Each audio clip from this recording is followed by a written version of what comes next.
All right, everyone. Again, I want to thank you all so much for attending this. I think you are going to be blown away as I was from hearing this presentation. I know we are not all new to Zoom, so this is not new to anyone. Please, if you're not speaking, please mute. I'm also going to ask that we hold off from any conversations in the chat until we do questions and comments. I just want everyone to focus on the presentation. And sometimes when we start dropping in links and things like that, it takes away from the presentation. I have some thank yous. First, I'd like to thank President Inchinbadi. He is not here right now, but I just want to thank him for his support on this, as well as Provost Kilpatrick, who is here. So thank you so much for being here. And also Dr. Mindy Pugh for introducing me to the African Alumni Association. So thank you, Mindy. I really appreciate that. This event would not have been possible without the support of our advancement team and also marketing and communications. So a huge shout out to them as well. Okay, I am going to be honest with you all. I am not going to give this introduction justice. These two presenters could be a standalone presentation on their own.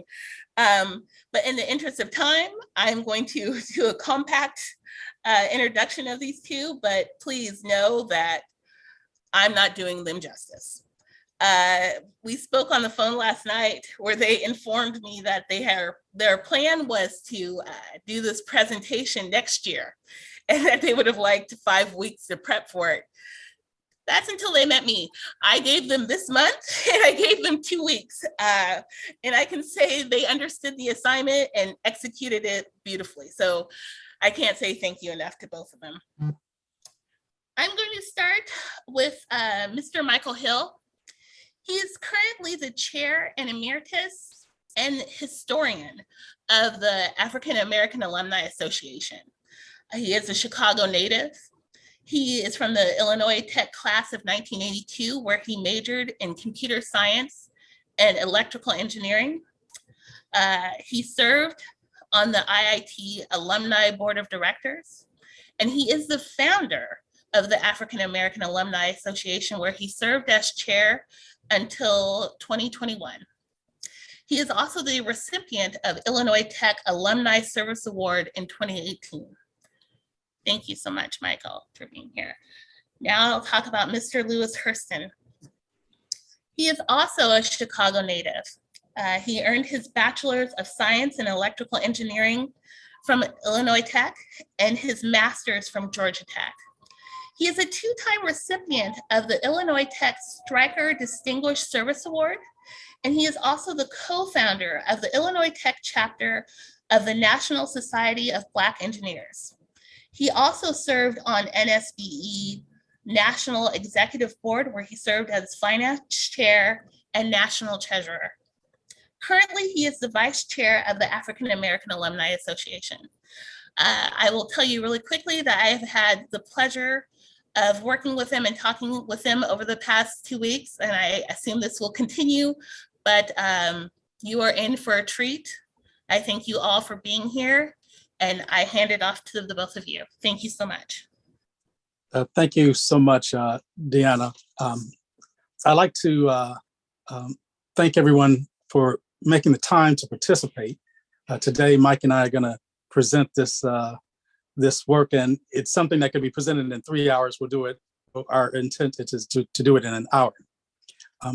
So I want to give you a special thanks to Ms. Deanna Anderson and her organization under the leadership of Dr. Peter Kilpatrick for ensuring this was coordinated and getting it as a program for Black History Month. This presentation provides just a sample of the numerous contributions made by IIT African-American alumni, and along with some highlights of pioneers that influenced Chicago Black history. It's worth noting this is work in progress. I also want to acknowledge the brilliant work that assembled by IIT's historian, Dr. Mindy Pugh. She contributed to an elaborate IIT historic archive that offers critical insights to the Bronzeville area and IIT's evolution in this community. And for many IIT African-American alumni, this is personal because for many of us from Chicago, our parents or grandparents actually grew up in Bronzeville. I'd like to thank Ms. Lisa Montgomery, the director of Elevate Experiential Programming, and Kevin Smith, the former administrator at IIT, Minority Engineering Program Office, because they set the foundation for this presentation as a result of their stunning work with identifying notable African-American alumni. Now, this presentation is a collaboration with Mike Hewitt. As he was introduced, he's the co-founder of IIT African-American Alumni Association, known as IIT4A, and he's our chair emeritus and historian. We've worked on this for months, and there's very few weeks that go by without Mike or I chatting about yet another distinguished alum that we find. This initial effort with this was as a result of a benchmarking analysis. And one of the suggestions was provide a timeline, a one-page sketch of the timeline of African Americans at IIT. It's turned into more of a standalone presentation that you're about to experience. Before I get started, I would like to also share the vision of IIT4A. Our vision is to inspire community transformation and economic engines through alumni fellowship, change agency, and thought leadership. And we hope that this presentation offers the context of the thought leadership provided by African-American alumni over time. So without further ado, our presentation. Our presentation is named IIT African-American Alumni, Built by Black History. It's hosted by the IIT African-American Alumni Association, known as IIT4A.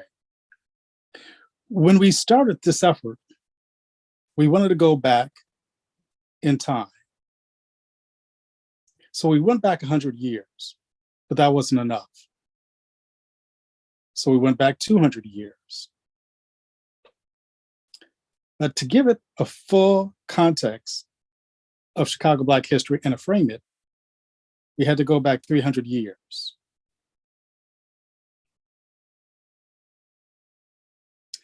Throughout this talk, I'll present this information, and our IIT4A historian, Mike Hill, will be the best person to answer your questions.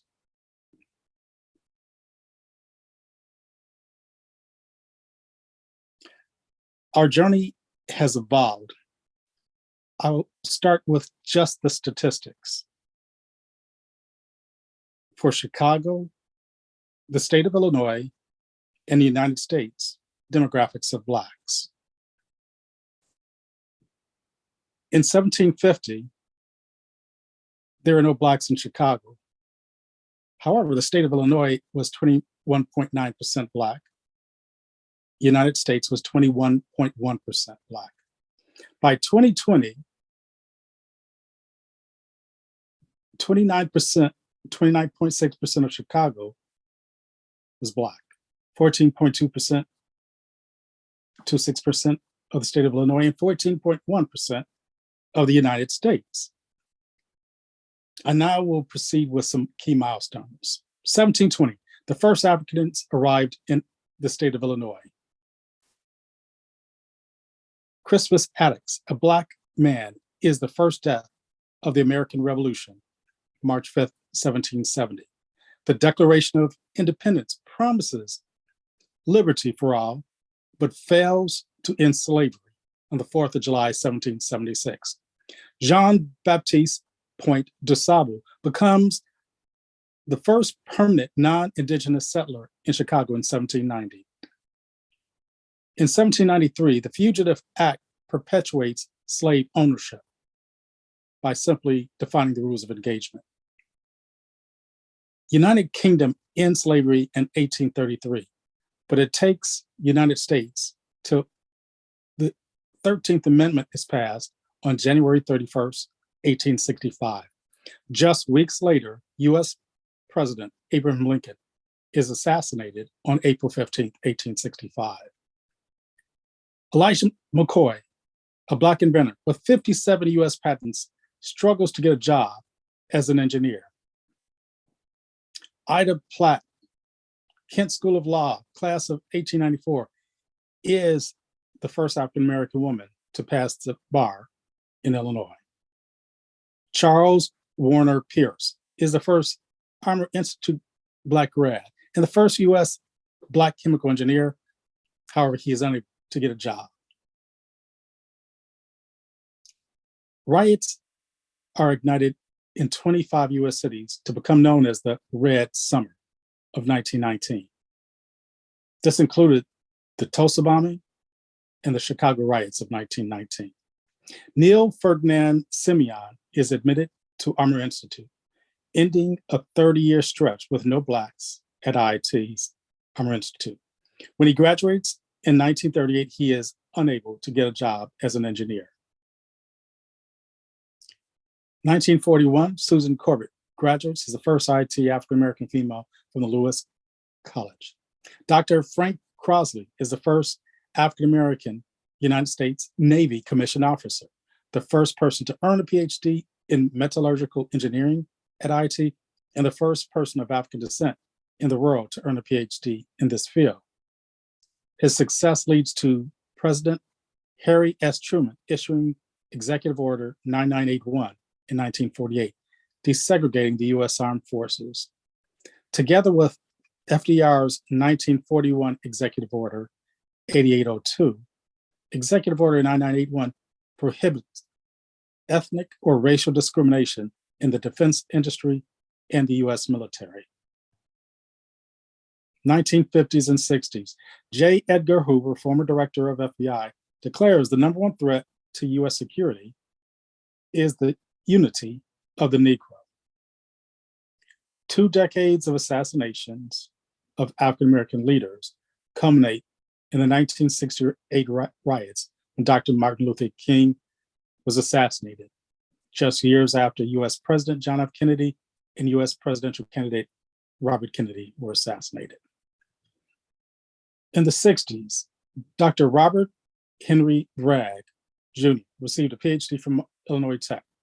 He serves as a research scientist at Lockheed in Palo Alto, California. During that same era, the Saba Museum is founded by Dr. Margaret Burroughs. Shirley Chisholm becomes the first African-American to run for U.S. president in 1972. In 1977, Dr. Mark Hanna graduates from IIT with top honors. His superior performance contributes to the expansion of the Bell Labs Engineering Scholarship Program. Under Dr. Nate Thomas, IIT leads the U.S. in the graduation of Blacks graduating undergraduate in engineering. During this period, Reverend Jesse Jackson runs for president in 84 and 88. Mayor Harold Washington, first Black mayor of Chicago, dies of a heart attack, November 25th, 1987. 1993, Carol Moseley Braun becomes the first African-American female to be elected to U.S. Senate. She serves 2 senates, representing the state of Illinois. Barack Obama is elected the 44th U.S. president. Illinois Tech alum Kwame Rao assumes Obama's U.S. senator vacancy. In 2011, IIT alumni Roderick Sawyer is elected alderman. In 2019, Rao becomes Illinois' attorney general. U.S. policy makers introduce state and regional voter suppression laws. Black Lives Matter protests erupt after the killing of George Floyd. An insurrection at the U.S. Capitol building occurs on January 6, 2021. Illinois Tech has approximately 2.5% African-American student population. The U.S. Attorney General declares white supremacist domestic violence is the number one threat to U.S. Emmy Award winner Andrew Barry and co-founder of Silicon Graphics, Dr. Mark Hanna, are inducted to the IIT Hall of Fame in 2021. As you will tell, the items on the top reflect forward movement. Those items on the bottom are obstacles that we experience as a Black community. But it frames the journey of African American, as well as international slave trade, Jim Crow laws and Ku Klux Klan, the assassinations in our community, and voter suppression laws.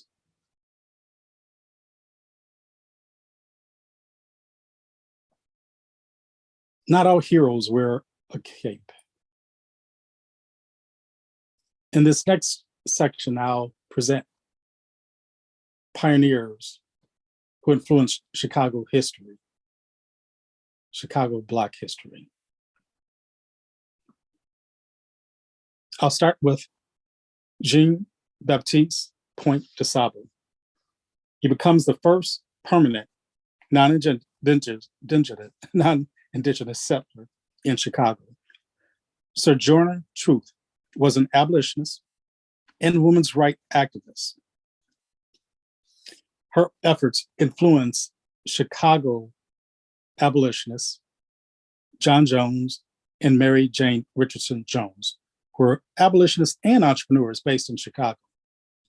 Their impact will be seen later in this talk. Frederick Douglass, orator, writer, statesman, who became a national leader of the abolitionist movement in the Northeast. Booker T. Washington, educator, author, orator, and advisor to several presidents, a key proponent of African American businesses. These two men provided debates, the basis for debates. Some people viewed Booker T. Washington as the person who led the African American community after the death of Frederick Douglass. I.W. Wells, in the 1890s, Wells placed a public spotlight on lynchings in the United States in articles through a publication called Southern Horrors.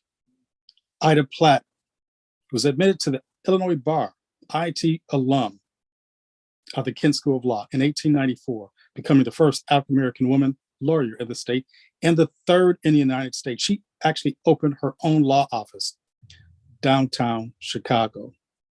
She also contributed to the evolution of the Cook County Bar Association. Elizabeth Lindsay Davis was an African-American teacher and activist. She was responsible for forming the Phyllis Wheatley Women's Club in Chicago in 1900. The Phyllis Wheatley clubs were involved in community and personal improvement. Many of the clubs were involved with desegregation and voting rights efforts. You may have heard about the Phyllis Wheatley Club in Chicago. They were just in the past few months, there was discussions about tearing down this historic building on 5128 South Michigan.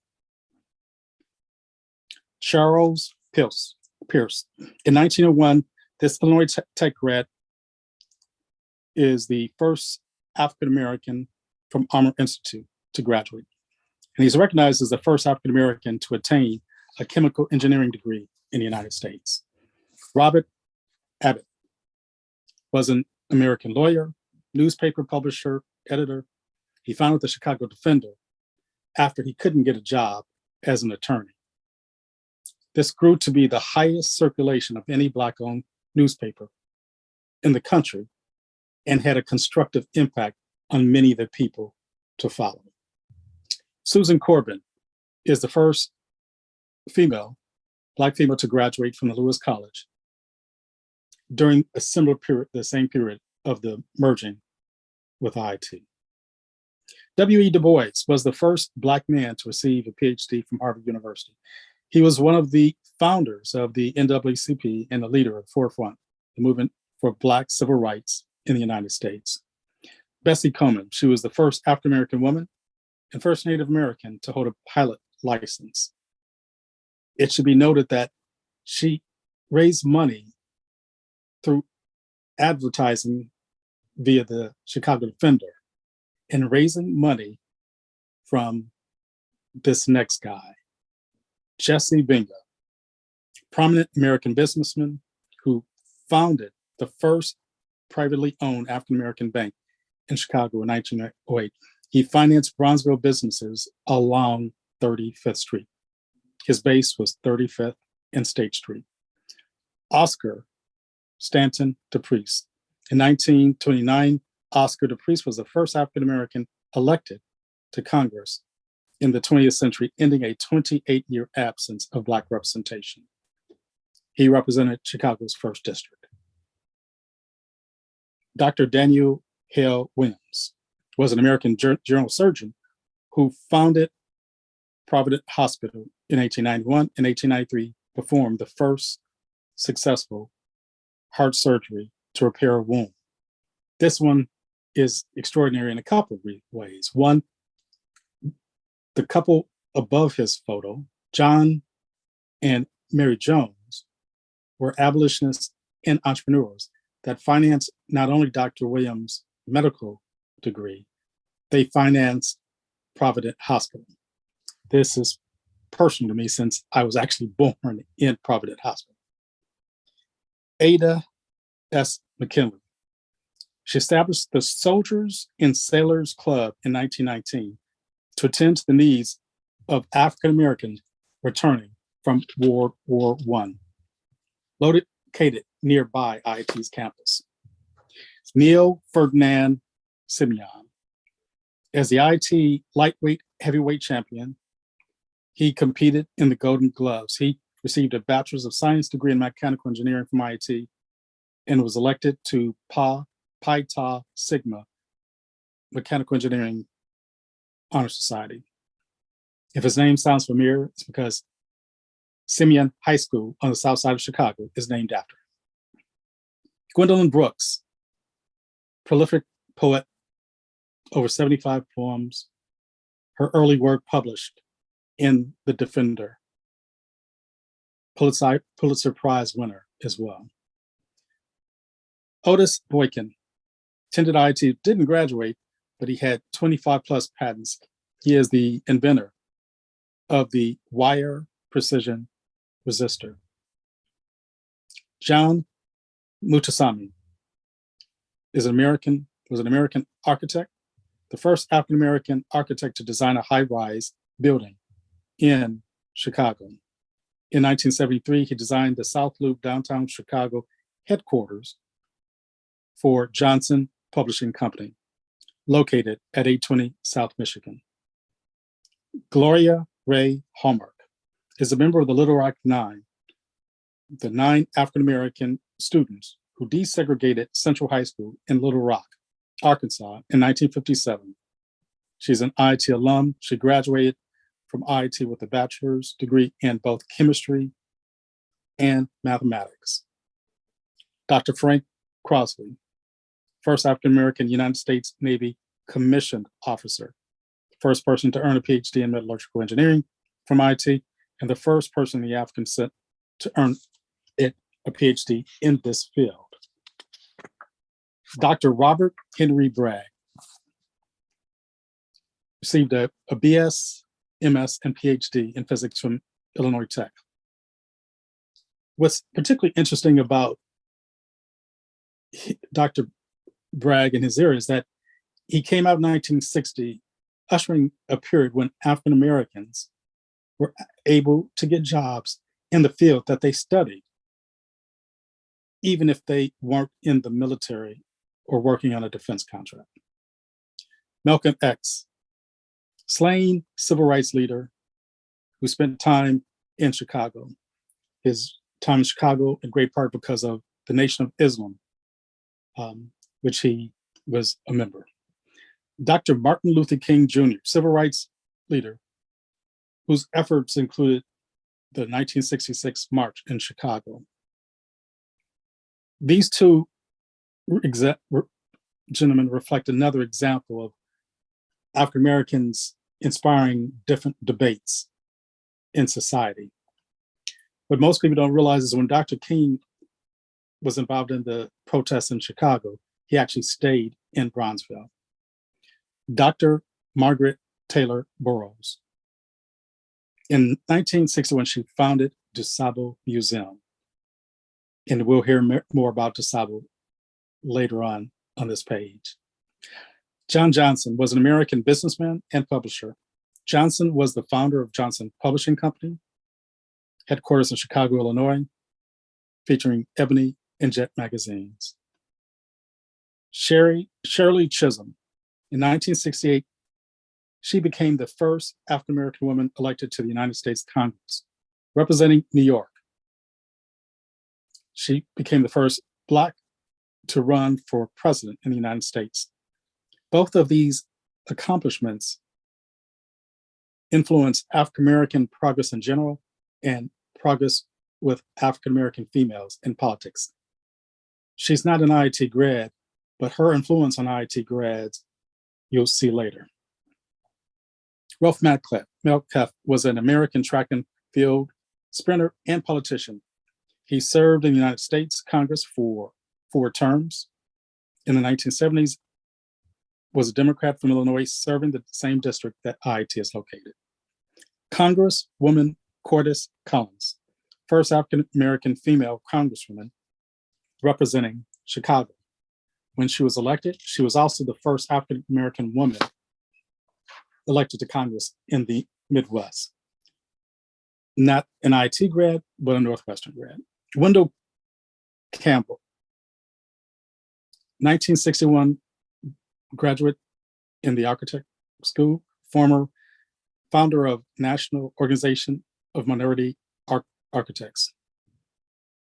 The buildings he's designed include the DuSable Museum, the McCormick Place Extension, and the Bronzeville Military Academy.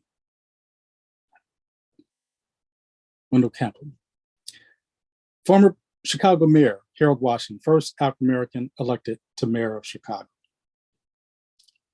Dr. Milton Gordon, the California State University Board of Trustees renamed the Cal State University Hall as a Milton A. Gordon Hall in recognition of 21 years legacy and the 5th president of the school. He had received a doctorate in mathematics at the Illinois Institute of Technology. Charles Harrison, another IIT grad, prolific designer, former VP Sears Roebuck, numerous designs including reshaping the Viewmaster and designing a compact sewing machine and carrying case. Arlington Carter, doubly class of 61, was a decorated engineer from Boeing, where he was named the first African-American vice president. If he looks familiar, it may be because you may have seen him in an IIT publication highlighting his $3 million contribution to IIT. Caldwell Durham is one of the oldest IIT alum alive. He just turned 100 a few months ago. Received a BSCE class of 51 and a recipient of the IIT Golden Society Medal as a result of graduating from IIT over 50 years before. Silas Parnell. Silas is known as one of the pioneers in developing the pre-college path to college. He is viewed as someone who influenced some 70,000 African-American students, and some viewed him as a mentor for Dr. Nate Thomas. Bill Payne. Bill is a retired IBM executive, class of 1963, and an IIT alum who participates actively with the IIT 4A today. Jeff Dowson, famous artist, PhD in African and African-American art history, IIT alum. He had a focus on visual art, whose work helped define the Black art movement in the 60s and 70s.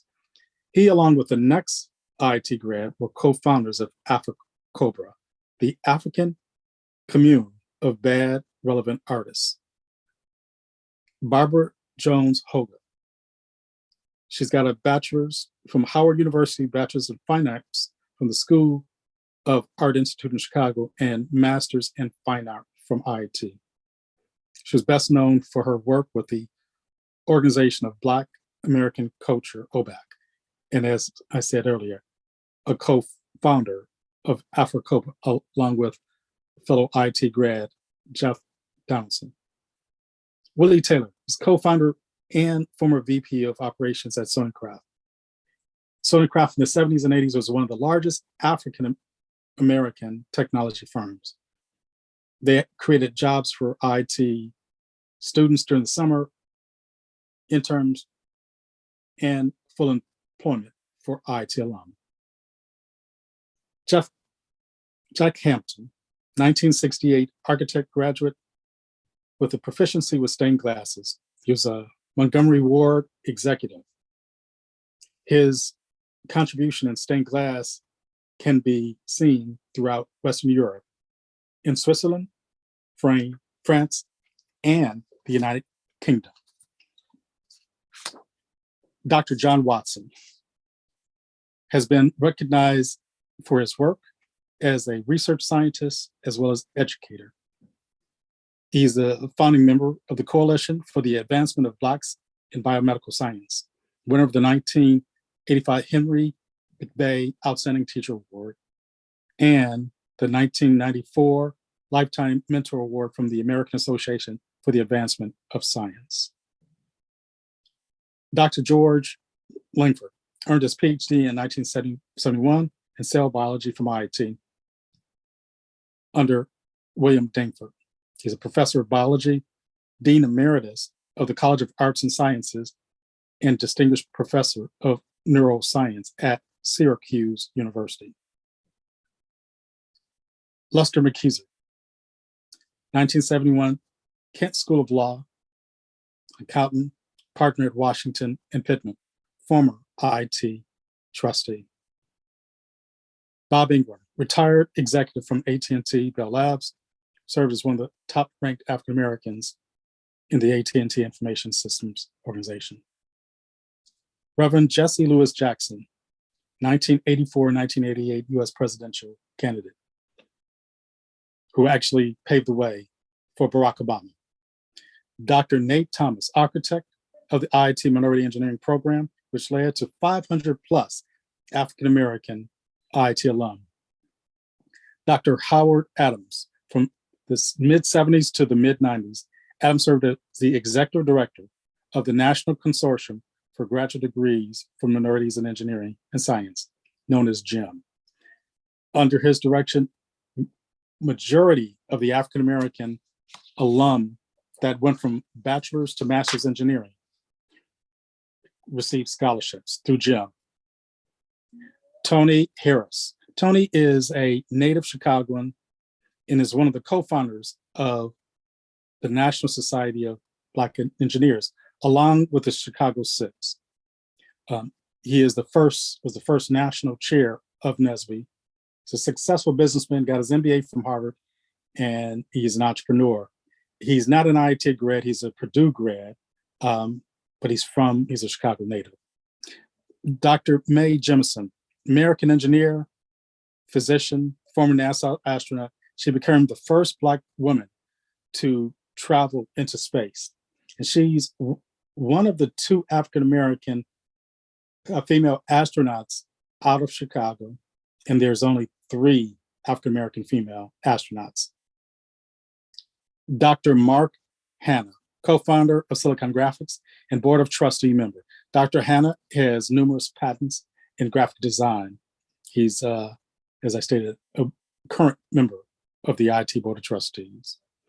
Dr. Dale Wesson received his chemical engineering degree from IIT, master's from Georgia Tech, PhD from Michigan State. He is one of the highest ranked African-American in education as the current provost for Clark Atlanta University. He also set the trend of African-Americans engineers going from IIT to pursue a master's at Georgia Tech. Sherry Brown Littlejohn, retired executive from Wells Fargo.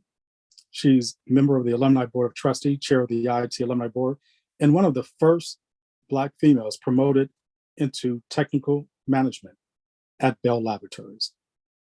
Spencer K. Foote, retired Lucent executive, where he served as one of the highest ranked African Americans.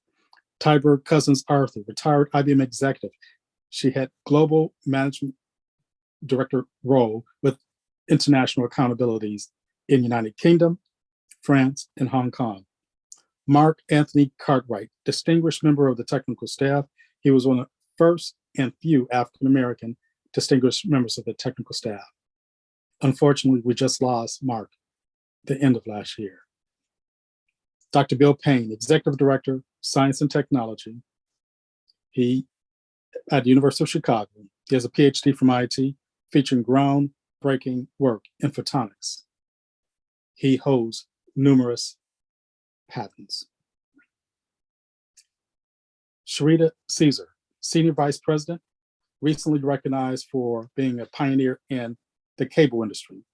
She's had leadership roles with the Society of Women Engineers. Dr. Ozzie Owens, PhD in chemical engineering, did his undergrad at IIT, PhD Northwestern, and holds numerous patents. Harold Singleton, IIT bachelor's, went to pursue an MBA from University of Chicago. He has held executive roles, including in the finance industry, including vice president, managing director, head of manager selection and portfolio construction at Lincoln Financial Group. He serves as the board of directors for the Wisdom Tree Investment Inc. Attorney Phyllis Turner Grimm. She's the deputy chief counsel, chief of intellectual property at Hewlett Packard. She received her undergrad degree from IIT. Donzel Starks, founder of Inner City Entertainment. You may not be familiar with it, but they at one point controlled 20% of the seats in the movie theaters in Chicago. Kwaku Fleming, Stanford engineer, got his degree in architecture from IIT, and then went on to MIT for Sloan Management. You may not have ever seen this guy because for decades he's been in Africa, focusing on the transformation of African businesses. His influence has been felt in sub-Saharan Africa, primarily Ghana and Nigeria. He was recently recognized as one of the first 10 Americans to receive dual citizenship between Ghana and the United States. Oprah Winfrey, the first African-American billionaire. She was instrumental in the election of Barack Obama. It's the first presidential candidate she actually endorsed.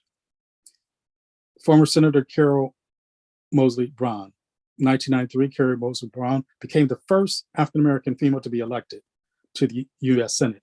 She served 2 terms. Barack Obama, elected 44th US president in 2008 after serving in Senate. When he became president, our own IIT alum, Kwame Ryle, Kent School of Law, assumed Obama's US Senator vacancy. In 2019, Ryle became Illinois Attorney General. Mayor Lori Lightfoot, the first African-American female mayor of Chicago, and the third after Harold Washington and Eugene Sawyer. She's been a leader in the LGBT movement in Chicago. Alderman Roderick Sawyer, native from Chicago and alumnus of the IIT Kent School of Law. In 2001, he was elected alderman. Andrea Jenkins Berry, Illinois Tech grad, Board of Trustees, member, MIT Sloan. She's a former executive with Fox Sports, where she was recipient of numerous Emmys for her contributions in the media. Andrew Johnson served as the managing director of Neuberger Bergman.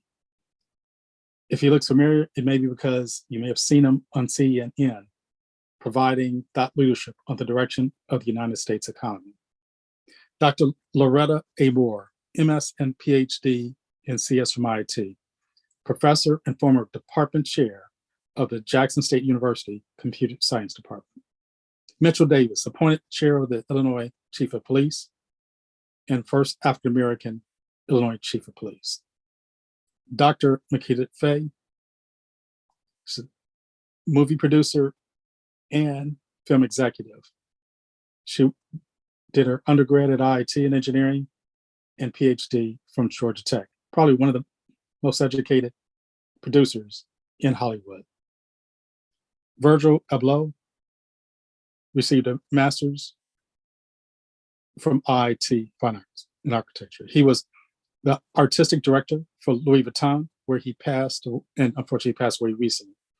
His work is featured in the Museum of Contemporary Art in Chicago. Perry Irma, CEO of the Sabo Museum, IIT architect grad, and law degree from University of Chicago Law School. This mural reflects pioneers from that influenced Chicago Black history, that influenced Black history. The impact of IIT African-American alumni on Black history can be seen by these individuals who are the IIT grads. The IIT alum, should I say. I'm tired of marching for something that should have been mine at birth. Dr. Martin Luther King Jr., Chicago, summer 1966 protest against housing discrimination. We are tired of marching for our civil and human rights and too tired to stop. Leonard Pitts Jr., Pulitzer Prize recipient, journalist and author.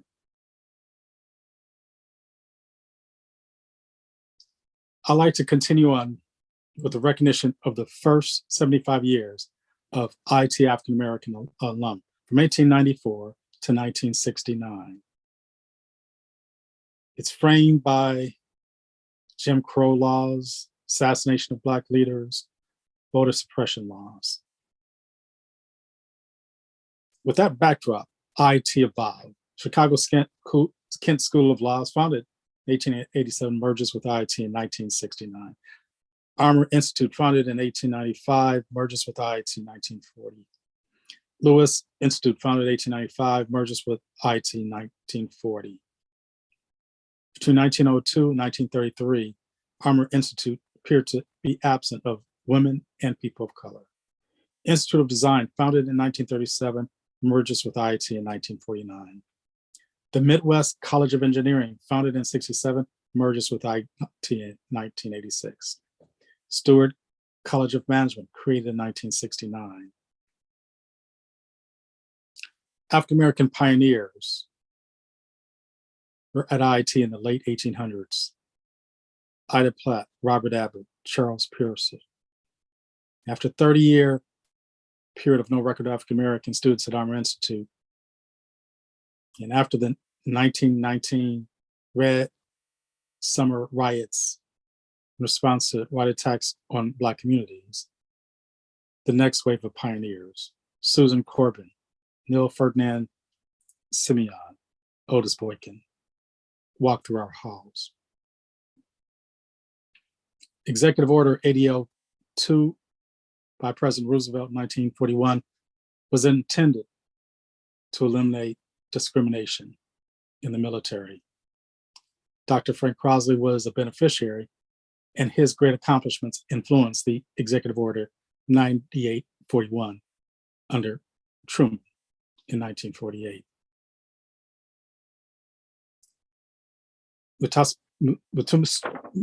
John Mutusami architect comes out of IIT. Brown versus Board of Education, 1954, is passed, but our own Gloria Ray Hallmark challenges the efficacy. The Executive Order 10925 by Kennedy, once again, is to eliminate discrimination.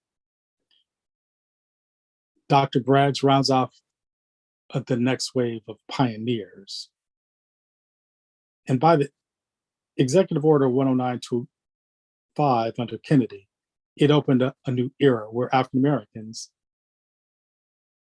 graduating from IIT, coming out in STEM, could actually get a job in their discipline. It also led to a whole nother wave of African American leaders from IIT.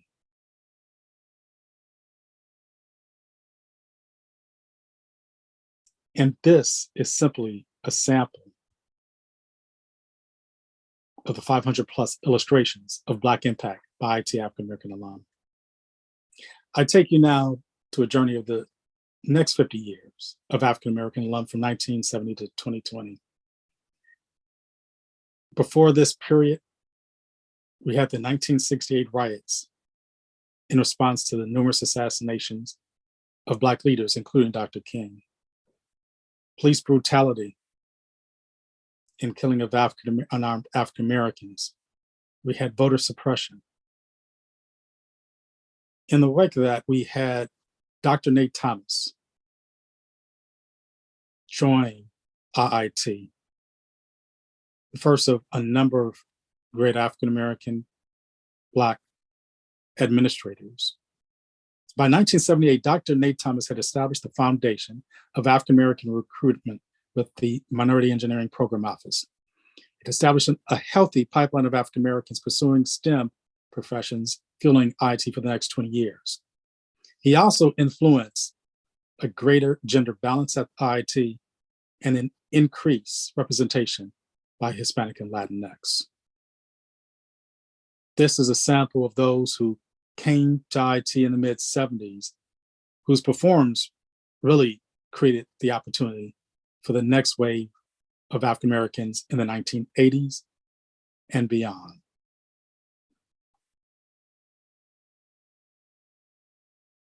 IIT's full-time student population was 13.2% Black in 1980. Black females accounted for 25.2% of IIT's full-time population in 1980.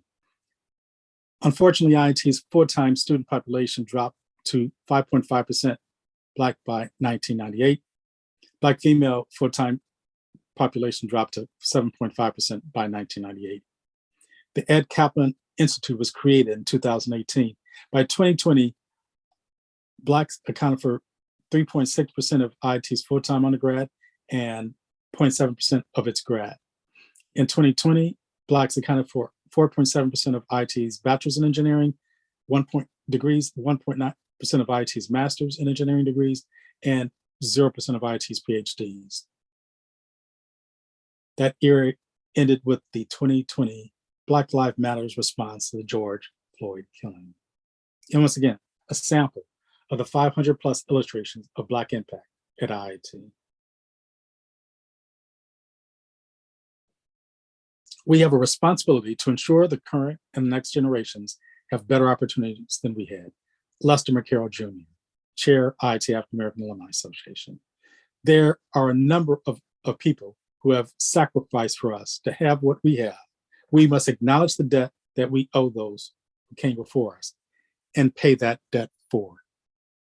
Michael E. Hill, co-founder, Chair Emeritus, and historian of IIT African-American Alumni Association.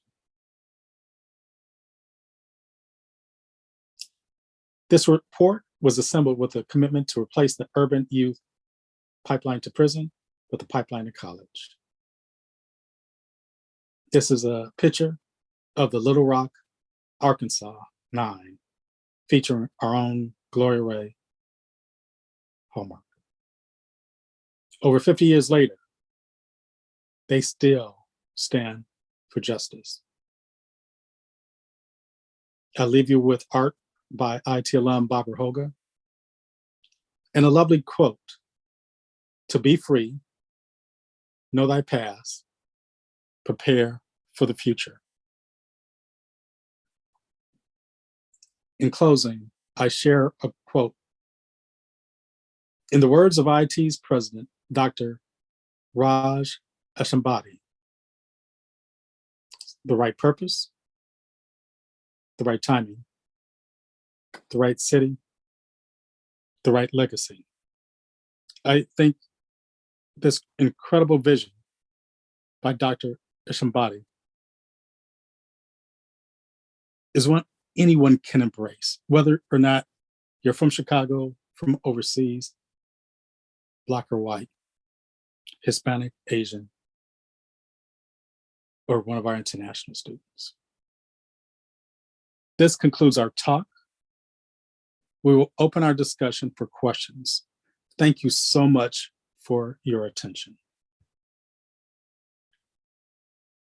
Thank you both.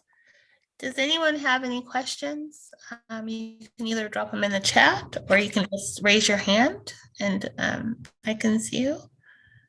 Or you can just unmute, start talking. Did anything come up for anybody? Any thoughts?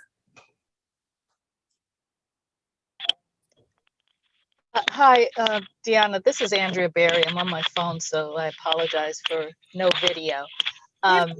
But first of all, Lewis and Michael, I just want to thank you. Thank you for the acknowledgement, but thank you for this history, because I learned something here that we should continue to archive all of these accomplishments, because I think that we haven't even, scratched the surface on the number of people. So I just wanted to acknowledge that there are so many other African-American leaders and graduates who came out of IIT or who were associated with IIT. And I think this type of work and this type of archiving is amazing.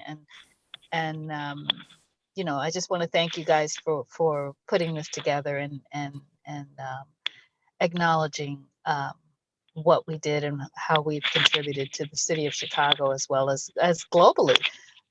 We've had some major accomplishments and major contributions that have stretched across the world. So thank you. You're welcome. I'm certain Lewis feels the same way I do. I'd like to clarify something, and I really didn't think about it when all our dress rehearsals, and Lewis has gone over this with me many times.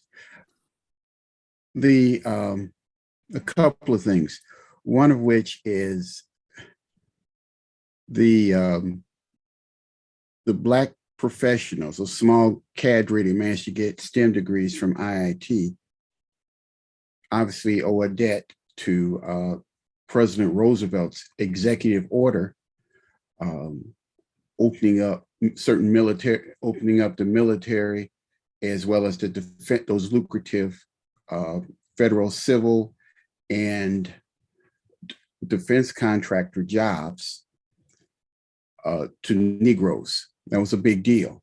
But the reason he did that is because of the lowly Pullman porters who threatened to go on a national railroad strike if these more lucrative opportunities were not open to Black people. Big deal, really big deal. I mean, when you watch that movie Hidden Figures, the reason those women got those jobs was because of the Pullman porters. The Pullman porters were also the guys that distributed the Chicago Defender nationally, fueling the Great Migration. So nothing occurs in a vacuum. There's all this interaction. Someone does something that supports someone else. And what we see is that the technology graduates after World War II basically were able to find employment in the fields of their education. Charles Pierce never really worked as a chemical engineer per se. But what's ironic was that when he was actually teaching physics at DuSable, when our oldest living Black alumnus, Caldwell Durham, was a student there. I haven't got straight whether or not Caldwell was actually actually knew or in his class, but they were there at the same time. Jesse Bingham, Lewis mentioned Jesse Bingham's bank. Well, the issue with one interesting point is, looks like Peter Kilpatrick is sitting in the Galvin Tower on IIT's campus. Well, guess what? He's sitting right above where Jesse Bingham's bank was. You had this community. This Armour Institute was right in this community adjacent to Jesse's facility. And then I got an interesting trivia point, and it never occurred to me to mention this to Lewis. There is actually a direct IIT Obama connection at a very personal level. There was a professor who used to chair the social sciences department, I believe, William Grimshaw. He used to babysit the Obama sisters.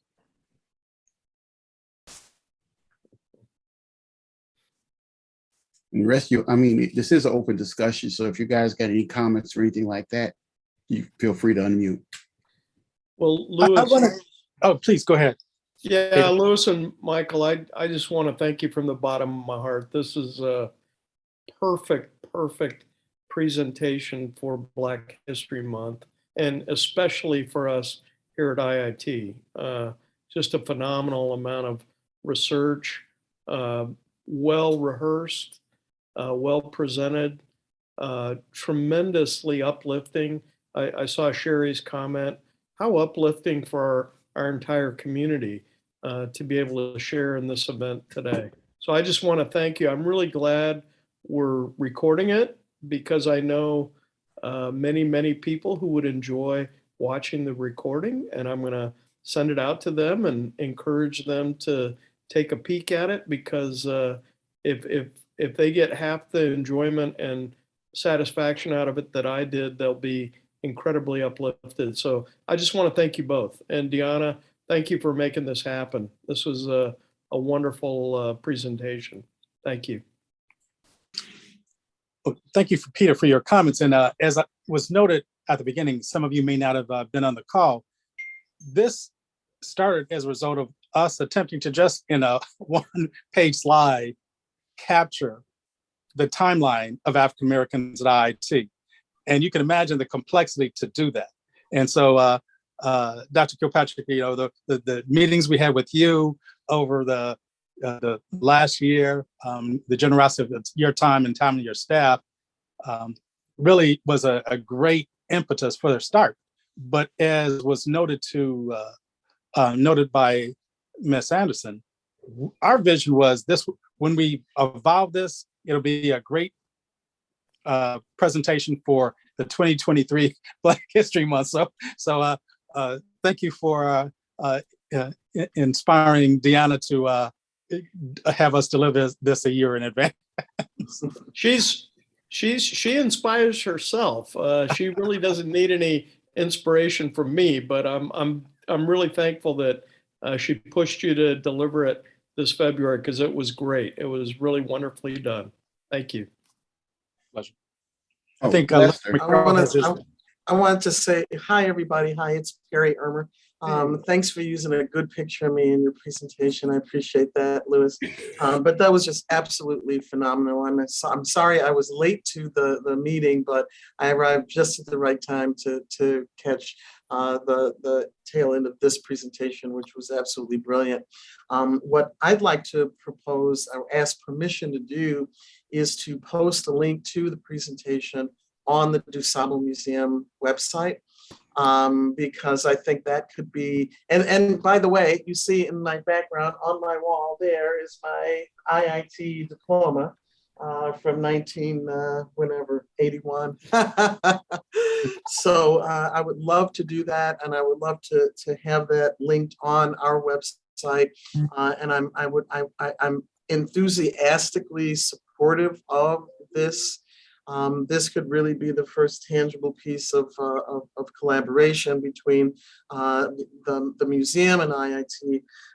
But I'm also hoping that it is seen by a lot of other universities as well, and that I get contacted by UIC and Northwestern and U of C and everybody, Loyola and DePaul and everybody, to do the same thing that you guys have done here today. I think it's an amazing education in Black history, and to understand our so many unsung heroes, both as a university being unsung for the sheer number and impact of its Black alums, but also that other universities will jump in and step up to, you know, brag on their Black alums as well. So I want to thank you so much. And hey, Lester. Lester's got his hand up, so I jumped in front of mine. You know, I've never been much of a rule follower, so I apologize. But anyway, thank you guys so much. Thank you, Perry. Before Lester kicks in, I just want to make a comment that thank you for bringing your acknowledgement. And I wanted to share that Mike and I and Lester have talked about this presentation is for IIT African-American alum. But if we were to have 2 hours, you would hear that so many of these people have links to schools like University of Chicago, North, as Dr. Payne signs on. I was going to mention that. Or Northwestern University, Purdue University, Georgia Tech, Stanford. So this is something that it's presented by IIT African-American alum, but it is something that could be equally presented for an amazing delivery for other audience. So excuse me, Lester, for jumping in front of you, but Perry Irmer set the tone, so I had to jump in front of you too. Louis, we went to school together. It won't be the first time you jumped in front of me in line for something. But I thought this was an excellent presentation. And it was excellent in ways that,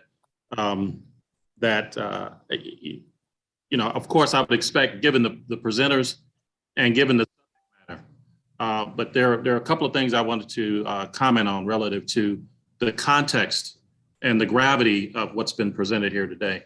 Perry, I think, catches on correctly. As we continue to capture the history of the alumni at this school, it's right for the kind of digital archiving that we will continue to build. We'll continue to build with alumni, existing alumni, who ought to be prepared to tell their stories. We'll continue to build with current students who are building their own legacies. And then we'll prepare it so that it can be told to inspire future students, right? So that's the first piece. And the connection there is, as we build this archive, I want to make sure that we stay in lockstep with Perry at DuSable, because I believe that it's right to begin to tell the story around Blacks in STEM, Blacks in higher education, and the relationship between Blacks in higher education and their contributions to corporations, but also how societal trends and legislation impact the interrelationship between those things. I think is an important story to tell for people to know, and I think it will inspire future folks. And so I think I think what we have here is the core of a movement to tell this story on a broader scale. And I welcome the kind of collaboration with DuSable Museum that Perry suggested. And we've identified Michael Hill is the chair emeritus, but he's also the historian. The historian is a new office for Foray, and it was established to help spearhead the kind of archiving that Louis and Mike have begun. So I think we're off to a great start.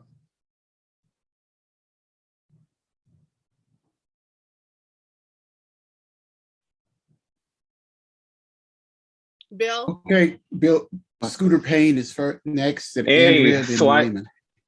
All right, thank you. So I want to say, Michael, Louis, and Lester, great job.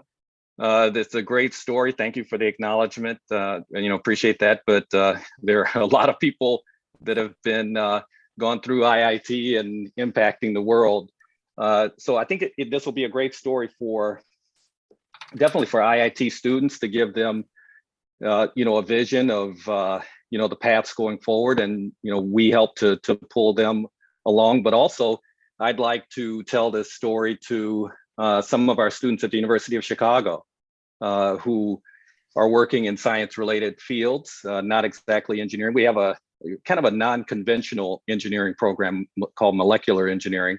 And we have, a number of students in who need a vision as well, and need to see, history from right across the city.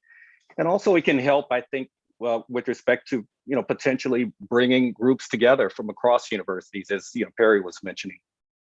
So I'd like to help facilitate that, from my side, from the University of Chicago, and, help to at least tell the story more broadly. But great story, great work, and thank you. It also kind of cements our superiority as a city, right? That the universities in Chicago have produced such a huge amount of impactful, important, and accomplished Black alums. So I like that idea, Bill. I like that a lot, and I'm sure that we will be able to find Black alums from other universities. But I love the fact that IIT is leading the way. I like that. I like that a lot. Okay, Andrea.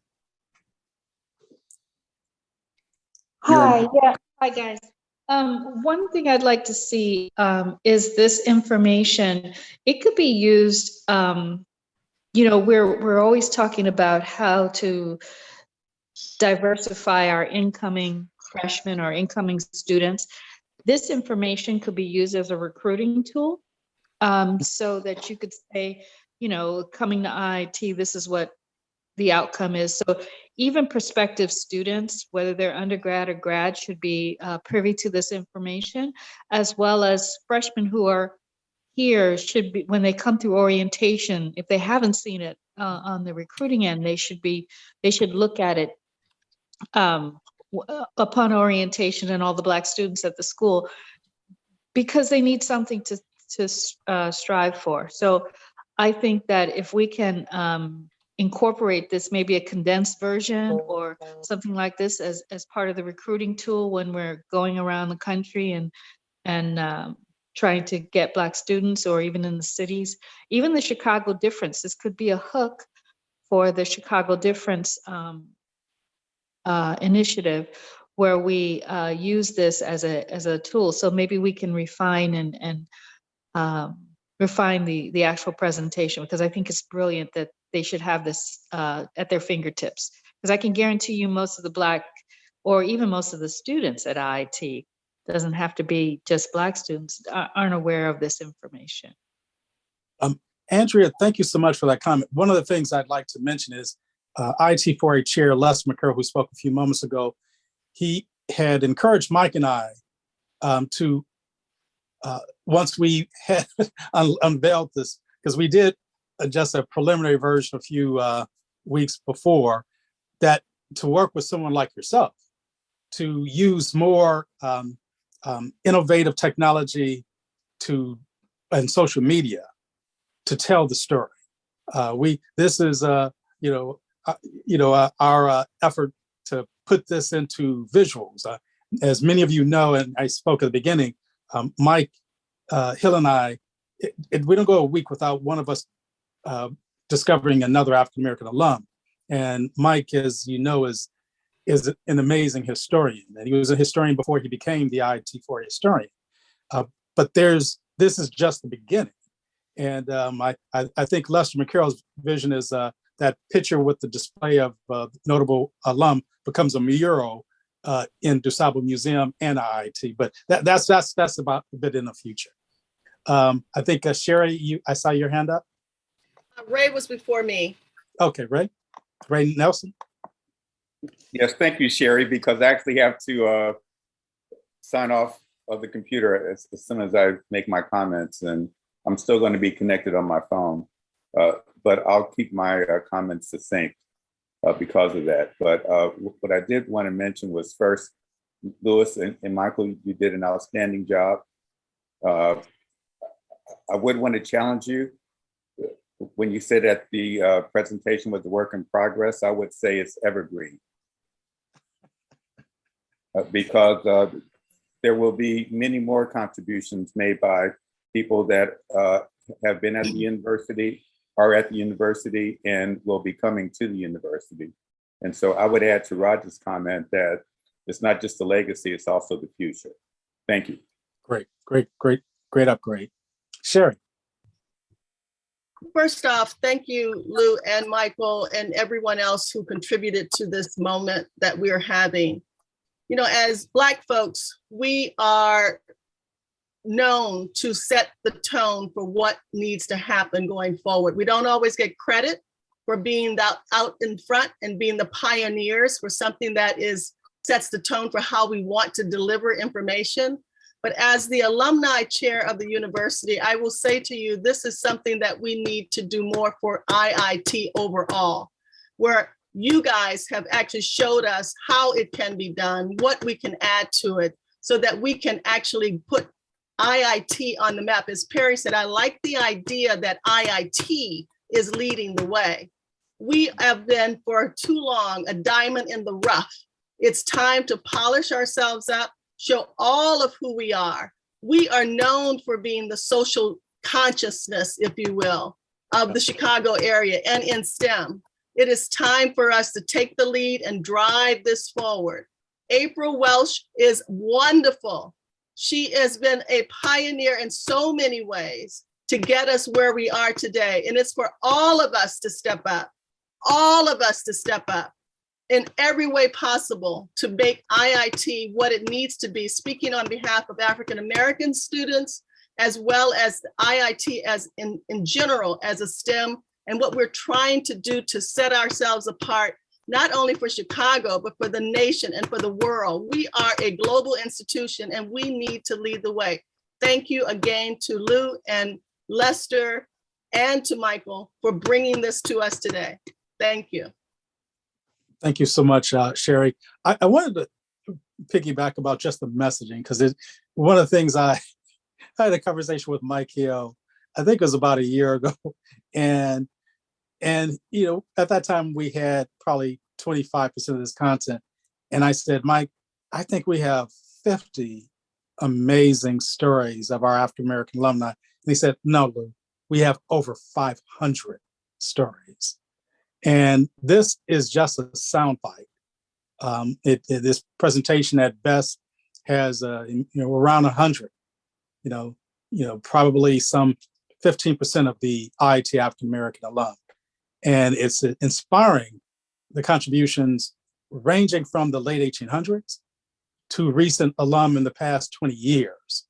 And so with the opportunity to share this reality, this history, we hope that it'll propel even more forward movement of IIT African-American alums. So thank you so much for your comments. I see Lester has his hand up. Yeah, I was going to make a comment that it was evident from the presentation the kind of impact that IIT and its alum have had on the surrounding community and the country.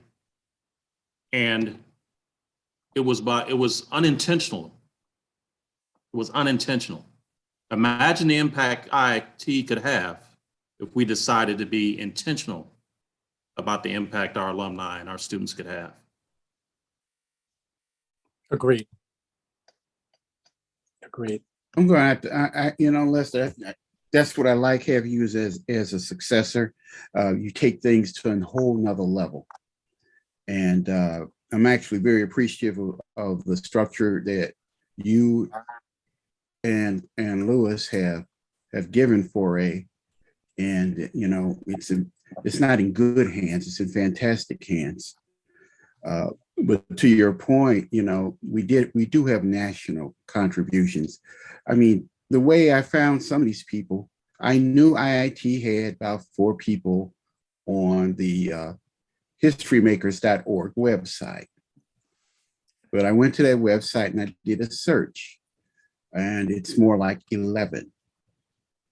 So, I had no idea the Afro-Cobra art movement had come out of the Institute of Design in Dr. Donaldson. And I think he's And Barbara Hoga. They co-founded. right. Well, you know, it's even like when I first read his interview, he mentioned a project that he and some other Black artists had on the south side of Chicago. They picked a building randomly, and without the consent of the landlord, they started a community mural, which it sounds like nothing now, but until they did it, no one else had done it. Now community murals are all over the place. We said when they did it, it was big news. They were interviewed by reporters from Germany. But you know, it's that Chicago thing. It's something in the water in Lake Michigan. You know, it's a city of innovation where people get started. I mean, jazz and blues were regional musical phenomena till they came to Chicago. And that's when he took over the world. Everybody talks about the British invasion when the Beatles came to America. Well, before that, there was the Chicago invasion in the 1950s when those Chicago blues musicians went over there to England and inspired those future British rock stars. Chicago is a city of innovation. You know, things happen. And Dr. Donaldson mentioned that. And he never got back to Chicago, but he always wanted to, because for him, that was the most creative period of his life. So IIT is uniquely located. The administration has a commitment to building ties to the community in which it resides and tapping into that vast potential. Great. Thank you for sharing that, Mike. Are there any more comments or even questions before we wrap up today?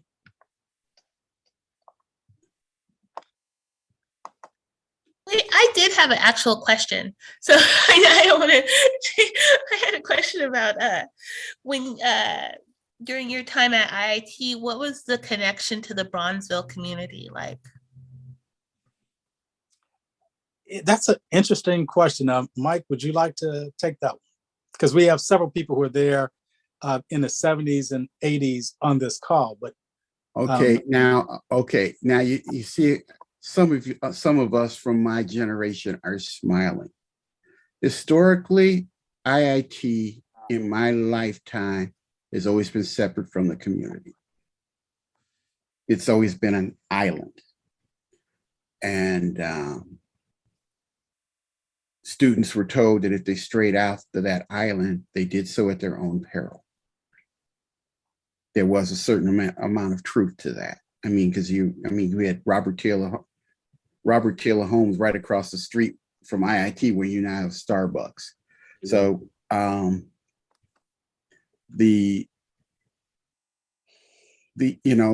basically, to summarize it, we really didn't have a good relationship with the community. And even I remember about 5 years ago, Andrea and I and several other people had lunch at a Mexican restaurant in Bridgeport, which was ironic to us because if we'd have tried to sit down at a restaurant in Bridgeport back in 1982, it would have been suicide. If we tried to go, a Black student went west of Comiskey Park, you were gonna come back running. That's if you were lucky. So this is a huge paradigm shift. And it really, to be blunt, it really goes back to the founder's intent. The Armour Institute was located where it was located deliberately by Frank Gonzalez and Philip Armour. It was a school where the working class was going to get a leg up. So it was right on the edge of things. You could draw from Bridgeport, you could draw from the Black neighborhood where the school was located. However, after Mr. Armour died, that very liberal viewpoint took on a more contemporary meaning, and it became an island. And that's why, you know, between Charles Pierce and Neil Simeon, there were no Black graduates from Armour. And I don't think there were any women I don't know when women came back, but I do recall, according to IIT historian Dr. Minky Pugh, Frank Gonzalez's daughters had to transfer out of IIT to the University of Chicago. So the reality is the school has in decades, it's never had a good relationship with its community. And moving forward, I think things will improve tremendously.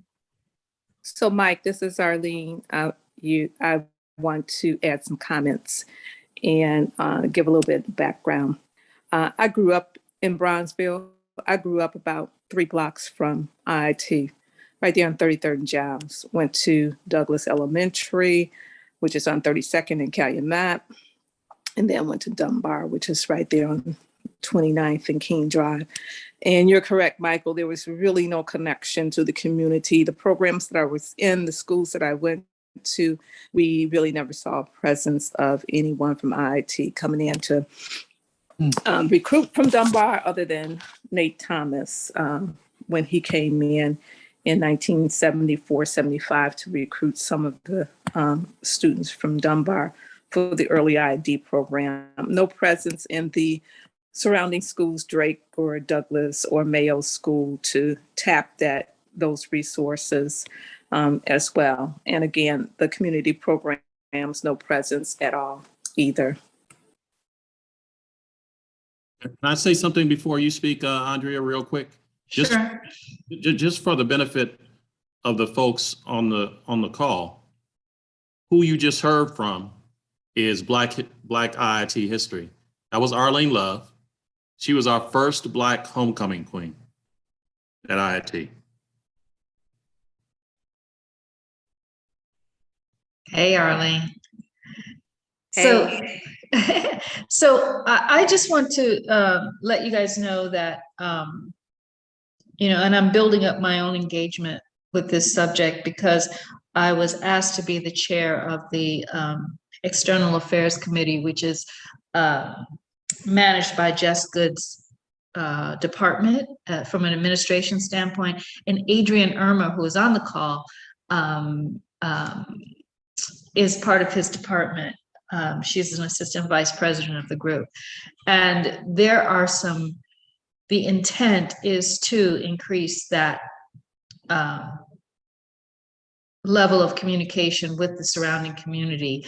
And I don't want to put Adrienne on the spot right now, but there are going to be some programs where we are going to be engaging with not just the Bridgeport community, the Bronzeville community, but also the South Side of Chicago, the West Side of Chicago, and all of that. And Adrienne is also tied in with government affairs.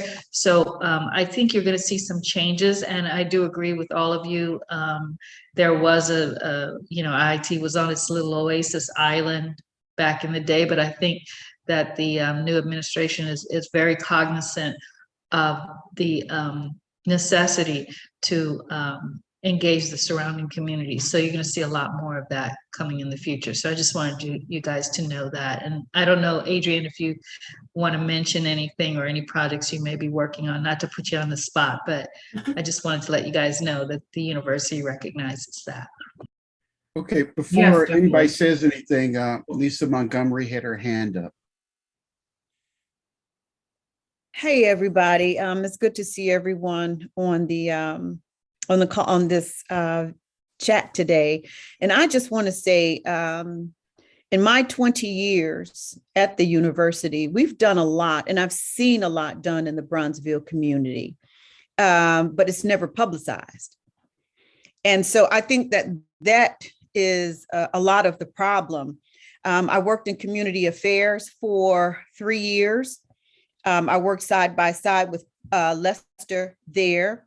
We did a lot to support the small Black businesses in the Bronzeville community to help them scale. So I want to tip my hat to Leroy Kennedy, who was an African-American vice president of community affairs that did a lot of work, but really wasn't able to elevate those accomplishments and those things that he was able to do in the community and on campus. And I know for myself, there's many, many programs that I hosted, supported, and definitely the Bronzeville community was my partner in all of that work. So much has been done, but a lot just has not been promoted or talked about. So if we can go back and capture that information from all of the departments, the iPro department, iFish has done a lot of research studies within Bronzeville. And it's just a lot that has happened around campus, but just have never been captured to really showcase how we work together. And a lot of great things have come out of that work as well. So a little bit more collaboration on just kind of putting that work together, I think is needed. So. And the marketing is definitely a push along with this. So that's why I wanted to have Adrienne have her voice. Well, I'd like to just make a comment before, because we have Adrienne and April has her hand up. Is Lisa, I'm so glad that you're on this call. I was busy delivering, so I don't know if you were on the call at the beginning when we acknowledged you and Kevin Smith for your work as a foundation for this presentation. Because we, under the leadership of Lester, as Mike Hill has handed over, one of the things that we believe is so important is we acknowledge the foundation of the work that we deliver, particularly when we feel like we make forward movement. But your work, Lisa, and the work Kevin Smith did, his archives that evolved by Dr. Pugh were such a wonderful foundation for the presentation. So thank you. Thank you. We had Adrienne was going to speak in April. Okay. Hey, everybody. Forgive the not being on camera. I'm actually operating off of a loaner laptop that probably hit the marketplace in 2004. So it doesn't come with a camera. But I definitely wanted to sort of echo a lot of what Andrea shared, in that marketing and communications is doing our very best to coalesce all of the disparate, very positive impacts that we're having across the university and different business units into concise, cohesive messaging that will shine a light on a lot of the very positive things that we're doing.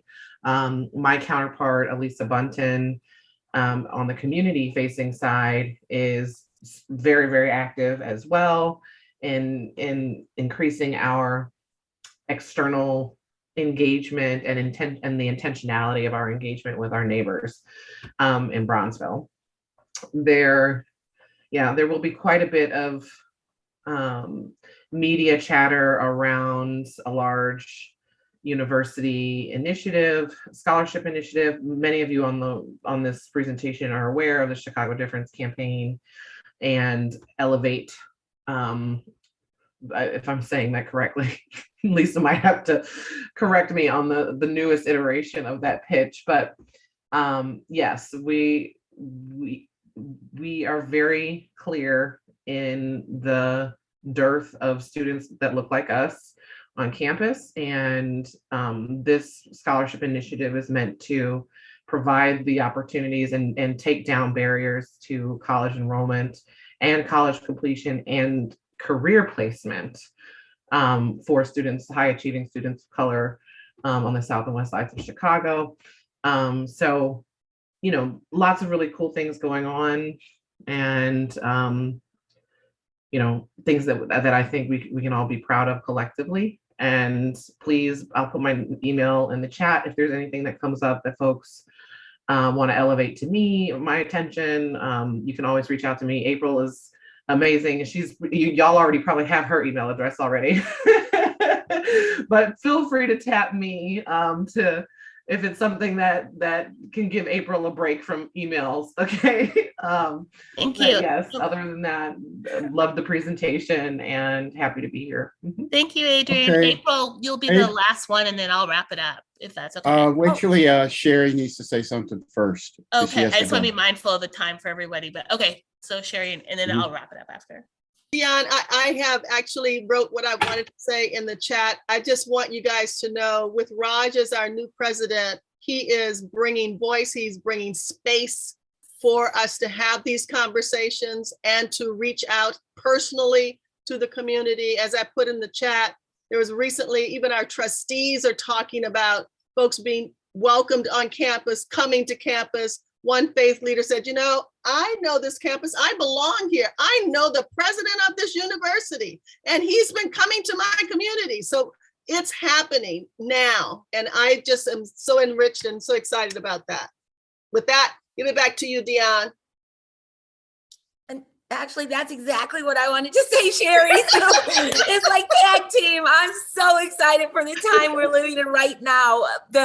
All the work that 4A has put in. You guys are, I've talked to Michael Hill about this. You are $1 billion brain trust and an unlimited source of inspiration. And you're like the best cover fire ever. And now that we've got Raj in, he's actually walking his walk. He's talking his talk. And we are really making progress. We've got Amazon coming to our campus next week, flying in from California we're working on guaranteed internships for our students and solidifying our partnerships with the community colleges that we had them in paper before, but we had nobody to work them. Now we're like holding people accountable and getting people on the job, making the calls, tracking everything. So I think that we got a lot of really, for many years we had our metrics like, here's what we need to track, here's what we need to do. Now we're finally actually in a position to be able to do that. He's hiring new people. He's approved positions all over the place with diversity in the title. Finally, I've been here 15 years and we get somebody with diversity now. So I'm just thrilled about where we're at today. And our outreach is going far and wide with the virtual internship programs. We can reach everyone. So I'm just thrilled for where we are. And I'm so grateful to all of you for your kind words and your support and your hard work. Let's keep it up, man. Hey, Deanna, can I say something really quickly? Sure, go ahead. I just want to acknowledge Adrienne Ermer for her work in steering the city and state proclamations for Dr. Nate Thomas. It's a very important part of our history that's been acknowledged by the city and state. And Adrienne did a great job in getting those proclamations drafted and adopted by the legislatures. So thank you, Adrienne. Great point, Lester. My pleasure. Thank you. Hey, Deanna, before you close, just one thing I wanted to say. I had an opportunity to participate in our president, Dr. Raj Ashambadi's first two presidential receptions, both in Santa Clara and San Francisco. I saw Sherry, first time probably in 20 years. And by the way, that was a great intro, Sherry. One of the things that I shared in the Santa Clara talk was IIT has done a great job of recruiting diversity from the Chicago area. African-American in one period, Hispanic, Latinx in another period. And IIT has been extraordinary at tapping into the international market. I believe our new president of IIT, Dr. Raj Ashambadi, has such a commitment to excellence and inclusion, because that's a powerful combination, excellence and inclusion, that he will deliver extraordinary results that will increase the pie while tapping into our diverse talent in the Chicago area, nationally and internationally. So I can't agree any more than the great words from Sherry and April. So thank you so much, Deanna. Thank you so much for having Mike and I, get this together for you. So thank you for getting it on the Black History Month agenda this month. Thank you so much. I know that you put a lot of time and effort into this. Both of you have just the conversations that we have has really elevated me and made me feel really proud. And I know when we get this video out, other people will see it and hopefully feel the same that all of us did, that little boost. So thank you. I just wanted to let everyone know that I have a few affinity groups that if you wanted to be a part of, I have the Black Women at IIT You can always email me about that. I have, we're starting Women of Color group as well. We have people of color. We have an LGBTQIA group as well. And I think we're starting a few more. I also do the monthly DEI talks, and we are also doing our book talk. We just started the DEI book club. So we just started our book this month. So if you're interested, please email me about any of that. But again, I want to thank all of you for taking the time to be here. And definitely, I cannot say thank you enough to Michael and Lewis. It has been an absolute pleasure. This will be not the last time I bug you both. Now that I know how talented and amazing you are to work with, I will, the band's gonna stay together. We're not breaking up. This band's gonna do some more shows. So thank you again. Thank you all. And have a great evening. Thank you. Pleasure. Cheers.